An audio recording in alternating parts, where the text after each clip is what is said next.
What did you decide on showing today at WonderCon? And how does it compare to what you've been doing on at the other cons? Well, this is today at WonderCon. We're showing a piece we've never shown anywhere before, and we're showing the piece that we've showed at Brazil Comic Con, but now it's a little longer, and the visual effects are more completed, almost entirely completed in that sequence. It's mixed differently. The music's all in, so it's the first time for people seeing that space clip that's early on in the movie as well. So it's a lot of new material. It's something like 20 minutes or so worth of footage. You're showing 20 minutes I think today. so, right? It's about 20 minutes worth of footage. I'm Wow. looking around to people. I think that's right. Yeah, I mean, listen, we feel really confident about the movie. We want people to know that. We want people to see the tone of the movie, the vibe of the movie, the scale of the movie. And so we brought some pieces to give an indication of that. Where are you at in the editing process? Done in terms of editing the picture of the movie. I mean, we've been locked on the film for a bit, and now we're just in the final. We're all mixed for the sound and the music. We're just in the final stages of dropping in visual effects shots, a few that are still being worked on. What ended up being the big overcome? Did you have a hurdle in the editing room? Because I speak to a lot of filmmakers and people, and in the editing room, there's a sequence they think they got, but it actually didn't come together. There's something that just has to be overcome. What was the thing you guys had to overcome in the editing room, if anything? I don't think there was a singular sequence that was, I mean, every sequence is challenging when you're making an ensemble movie, right? Because like you've got all these different characters to juggle in this case, of all these different powers, and you want to give them equal time. You want to make it feel like, in this case, in this movie, they're working as a team for the first time, really, that we've seen in these films. At the beginning of the movie, and even at the very, very end of the movie, and even when they're fighting against each other, they're split into teams. So there's a lot of that balancing editorially. We have, in my estimation, the greatest editor in the world, Lee Smith, who's Chris Nolan's editor, won an Oscar for Dunkirk, should have won an Oscar for Inception. Just an extraordinary brain and a real partner to me and Hutch in this process too. Somebody I came to really rely on to tell story. I think the toughest thing editorially for this film, and to me was the biggest challenge in writing it and even in making it, is to balance the tone of the film between something that I really wanted to be way more grounded and real and intimate and emotional than we've done in any of the X-Men movies other than possibly Logan. But that's not really an X-Men movie. You wouldn't have like an X-Jet in Logan. You wouldn't go out to outer space in Logan. But to balance that really grounded, naturalistic way of filmmaking with the interstellar, alien plot of this film that is about cosmic forces and aliens from another galaxy, to be able to balance those two things, to have a coherent tone, is something that was the challenge of the movie, and something that we really worked hard to modulate to make sure that one never tipped the other in the wrong direction. One of the things about the film, as far as I know, is at some point there'll be two groups. One group for Jean, one group nervous about Jean, if you will. Talk a little bit about how you decided which characters to put on which side. Yeah, I think because the whole orientation in the telling of the story was to be grounded and real emotionally and psychologically. That part of what I liked that Simon did in the writing and the decisions along that question was sort of determine who should be on what side based on their relationship specifically to Jean and the way in which her behavior was affecting them. So it wasn't a function of going, okay, we really want these three guys on this side, so we'll find a way to justify it. It was because the incidents of the movie, specifically sort of the Jen's death and the way that played and resonates throughout the family, how does that provoke different members of the group to react? And part of what we wanted to explore was a much more realistic approach to navigating a crisis. Do you run from the fire or do you run into the fire? And how do you decide, what role you want to play relative to something really dire? And I think that's part of what I like most about the film is the willingness to go to those places and also kind of to double back for a second on the question you asked. The other thing I thought was really notable about what Simon has achieved with this is in that editorial balance he was describing and trying to find the balance between the Jean story and having an alien plot come in, there's a secondary obligation, which is completing the storytelling for each character. Right? It's easy to relegate supporting characters to kind of little snippets, and we get away with it in films all the time. It's harder if you're really going to tell the story of a family to actually complete each individual family's story, so that you feel there's a completion to each character. And I think that's another thing that editorially really proved to be challenging, and yet I think is really satisfying in the movie. Listen, every movie is going to have massive action set pieces when it's a movie like this. But for me, the stuff I enjoy the most are like the character scenes with the banter between characters that you maybe don't get to see. So talk a little bit about maybe, are there certain relationships on screen or certain characters on screen having cool, fun conversations or dramatic conversations that we've never seen before in a previous X-Men movie? There's a lot of character dialogue scenes in this film. I'd say probably more than we've ever had in an X-Men movie before, despite also having massive spectacle and scale, like you said. I was more interested in the character work, probably from my writing background, and because I just, as a director for directing his first film, you probably are hard pressed to find a first-time director that has a better cast than this one. Any director that has a better cast than this one, but if you were to say to me, hey, the first time you direct, you're going to have Michael Fassbender, Jennifer Lawrence, James McAvoy, Nicholas Hoult, Jessica Chastain, Sophie, on down. Like, the list is insane. It's like I would take any one of those.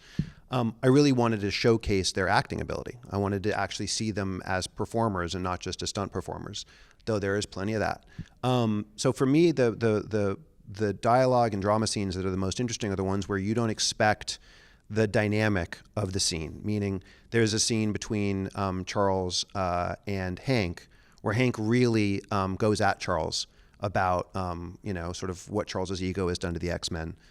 You wouldn't expect to see that in a movie. For the most part, Hank has been really subservient to Charles, and this is for the first time him challenging him. There's a scene between Jean and Eric, Magneto, where they really also kind of go toe-to-toe and deal with what it is to sort of face their own inner demons and darkness. And that was really interesting to me. There's, like, throughout the movie, these sort of surprising pairings between characters where they really get to act for 3, 4, 5 pages of dialogue. And you see these great actors go toe-to-toe in a scene. And for me, that beats the pyrotechnics of any movie. How is it... Listen, when the first X-Men movie was made, there was never a thought of this is going to be some massive franchise with all these movies and possible spin-offs.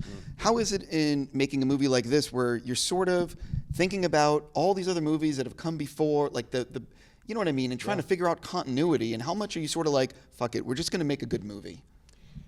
I mean, I think ideally you do both, right? Like, I'm aware of the continuity because we've been working on these movies. Hutch is the head of the studio since X1, me as a writer since X3. So it's 15 plus years of our lives. I mean, most of my adult life, if you can call my life remotely adult. But so, we are aware in our DNA of the continuity as much as I'm aware of, like, milestones in my children's lives. It has become my extended family. But when you sit down as a writer, when you sit down as a director working with actors, you're not thinking about 3 movies ago. You're thinking about, how can I make this scene the best possible scene? An actor isn't thinking about 4 movies ago. An actor is thinking about this moment. How do I make this moment real? How do I understand this moment emotionally? So really, there isn't like a fuck it attitude. There's just like we know this stuff in our DNA, so it's going to inform, for me, the writing of it and the way that I even direct the actors. But when you're there on the day, you are not thinking about 15 years ago. You're thinking about 15 minutes ago. Obviously, we know that Fox and Disney have gotten married or merged. I didn't hear about this. Right, exactly. I'm just curious if either of you have yet to ask, or have you asked yet for a free annual passport to Disneyland?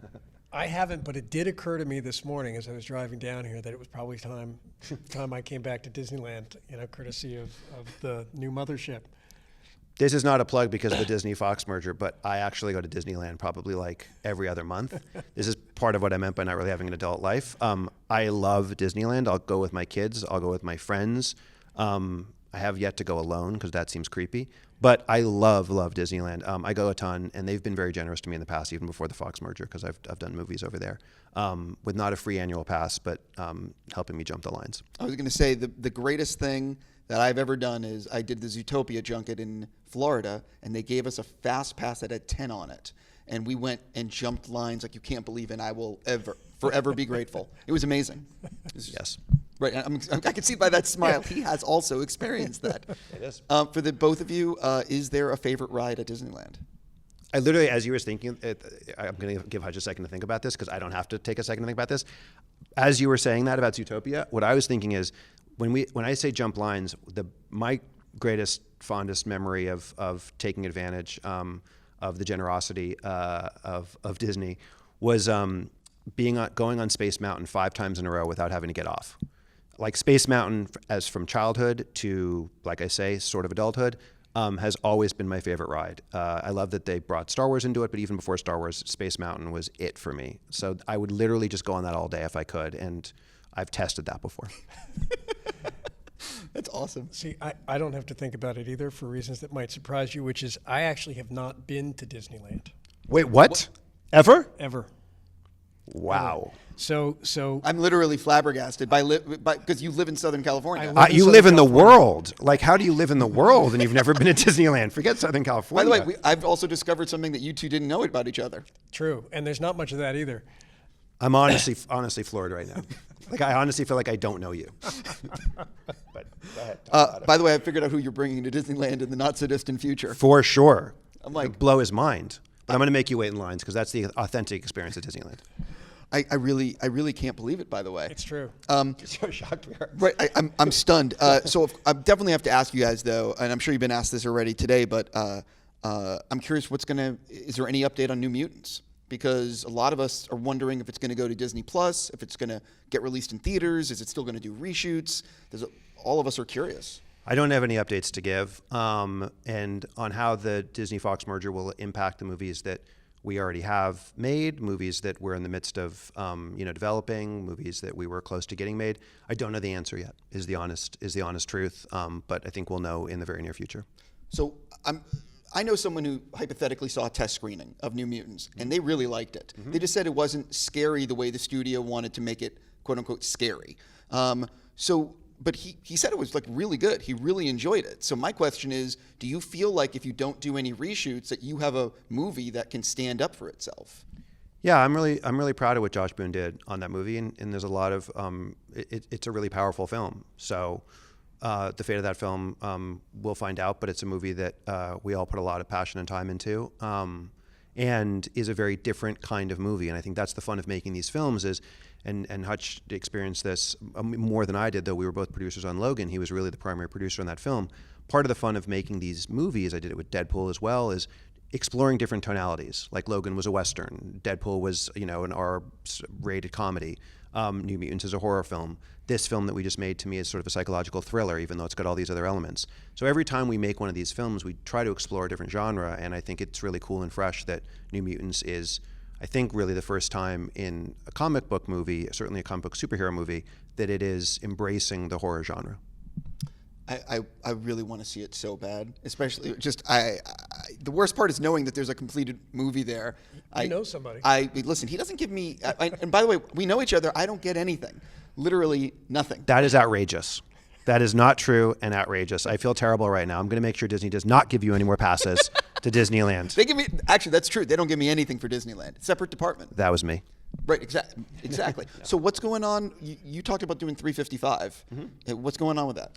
The plan is to make that movie this year. 355 is this spy movie that Jessica Chastain and I actually came up with for the idea for while we were making Dark Phoenix. And then Jess is just a force of nature. Jess, with a little bit of my help, but mostly all Jess's fortitude, put it together with like the most extraordinary cast of actresses: Marion Cotillard, Lupita Nyong'o, Penelope Cruz, Fan Bingbing, Jessica, obviously. And it's a very different kind of spy movie, and I love spy films. So the idea of doing something that could disturb and deconstruct and hopefully change the path of those movies going forward, being an all-female driven film, is cool. So we're going to try to make it this year. Where are you in the screenwriting process? We have a script that we all really like and the actresses like, and I'm in the process of doing some rewrites on it. Got it. And is the cast that you mentioned, they're all like for sure they're interested? They're all for sure more than interested. They're like committed to the movie. And we just started talking to actors to play some of the male characters too. There are some male characters in that movie. I'm already disappointed with you. I'm joking. I believe, I could be wrong about this, but is Multiple Men still something going on, or am I wrong about this? Like I said, we have a lot of movies that we're developing at Fox in the X-Men universe, and we'll see just what that process is going to be like going forward, given the merger. So what is it for the two of you? You have your hands in like 17 different things. I'm just curious, what is other stuff that you are excited about that's bubbling up, and are you still sort of like at the studio? Is it sort of like a pause button while things are being figured out, or is it like, are things starting to move ahead now that like they've signed on the dotted line? Certainly for me, it is a little bit of a pause. Only while, one, we wanted to see how this went through and did it actually close. There were times where that sounded like maybe it wouldn't, and two, until it did, there really was not allowed to be any conversation about what was wanted or would be expected of Fox post the merger until the merger closed, so until like a week ago, whatever that was. And then secondly, it's going to take a little time, I think, to see the strategy both get expressed through the top of Fox and then trickle down to all of us in terms of how and what they want and in what forms. So from my own part, it's been nice to have the movie to focus on because, having been busy there for a long time, it was strange to know how many people were sort of in a bit of limbo while all this was playing out. And for our part, we've been pretty much completely obsessed with this. Yeah, same. I mean, I have projects at Fox, and a lot of them are moving forward, hiring writers, getting new drafts, going out to directors, stuff like that. And so Fox is an operating studio within the larger studio of Disney now. And we'll see, like Hutch said, like what the actual ins and outs are, what ultimately the personnel of Fox looks like, because obviously they're still in the process of figuring that out as well. But I have, like you said, as you know, I have projects elsewhere, and there's things that I'm excited about. I mean, my life really has been Dark Phoenix for quite a while now, and it's obviously coming to the culmination of that many-year process of working on this movie. So that's been my primary focus. I saw, that Twilight Zone is something that I'm really excited about, and comes out this Monday, April 1st, which people thought was a joke because it's April Fool's, but it actually is not a joke. And that's been great fun to work on with Jordan. And I have other things that I'm working on. But this has really been my sort of life/wife for the last 3 years. I actually want to ask you real quick about Twilight Zone. You obviously I don't know, how many episodes are in the season? 10 episodes for a season. So how much have you already had the network say, because there's a lot of buzz on this show, a lot. So have you already had the network say to you, hey, so we're thinking we might have another season. You better start writing. I don't know what I'm allowed to say, but certainly I guess I can say that they're very enthusiastic about the show. And we have started talking about how we would do a season 2 if there were things that we would do differently. And probably the only thing that we would do differently is try to get us a little bit more time. What we realized in making season 1 is, and we managed to do it, but it was a lot of scrambling and a lot of hustling from people to get shows done. When you're doing an anthology show, especially if you're trying to do it with the level of quality we made this show, you're making a mini movie every week. You're basically making a pilot every week, as opposed to a normal show where you have standing sets, you have a standing cast. You're having to recast every episode. You're having to build a new sets for every episode.